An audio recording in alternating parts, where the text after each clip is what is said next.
दोस्तों नमस्कार, स्वागत है आपका द फायर 24 न्यूज में। मैं हूं सचिन गंगराड़े।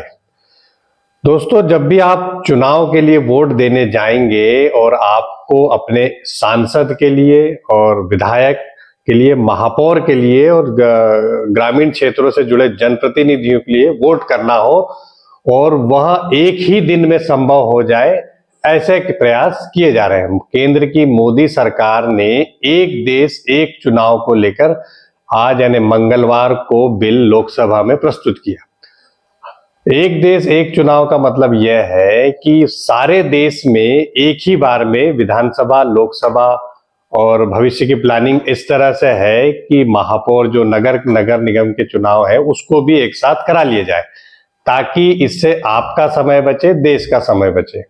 एक ही बार में सारे वोट डल जाएंगे और सारे जनप्रतिनिधि चुन लिए जाएंगे। उसके बाद सभी सरकारों को लगातार 5 साल काम करने का मौका मिलेगा।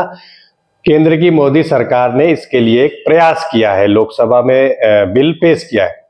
हालांकि 2/3 बहुमत का जो 307 का जो आंकड़ा है वो तो नहीं मिला है, फिर भी केंद्र की मोदी सरकार को इस बिल के पक्ष में 269 वोट मिले हैं और विपक्ष में इसके 198 मतलब 198 वोट पड़े हैं। अभी यह बिल लोकसभा में आएगा, उसके बाद इसे राज्यसभा में भेजा जाएगा। खैर, हम आपको बता दें कि वन नेशन वन इलेक्शन का मामला आज का नहीं है। लगभग 1970 के दशक से यह मामला लगातार चल रहा है। देश में आजादी के बाद जब देश स्वतंत्र हुआ तो उसके बाद जो भी चुनाव हुए तो लगभग 15-17 सालों तक पूरे देश में लोकसभा और विधानसभा के चुनाव एक साथ ही होते थे।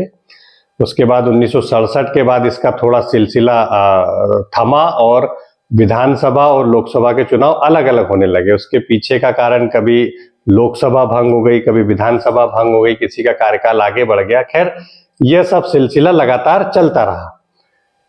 बीच में मोदी सरकार ने इसे लेकर एक मुहिम चलाई कि इस देश में एक चुनाव होना चाहिए। उसे लेकर कहीं जगह समर्थन मिल रहा है तो कहीं जगह विरोध भी इस तरह का हो रहा है कि देश में विपक्ष का कहना है कि इस तरह से देश में एक साथ चुनाव नहीं कराए जा सकते। सबके अलग अलग मुद्दे हैं, अलग अलग संस्कृति, अलग अलग कार्य करने की प्रणाली है।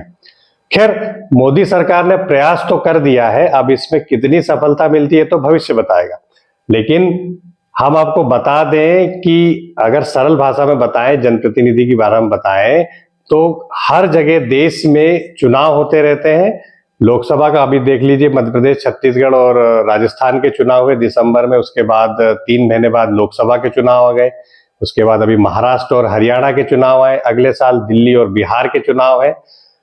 तो कहीं ना कहीं जनप्रतिनिधि और जो दल है, हमारे राजनीतिक दल और अमूमन सरकारें भी इन चुनाव में लगी रहती है। उनके लोग कहीं यहाँ चुनाव कराने जा रहे हैं या वहां का चुनाव कराने जा रहे हैं। इससे सरकारों का भी नुकसान होता है और जनता को इसका खामियाजा भुगतना पड़ता है।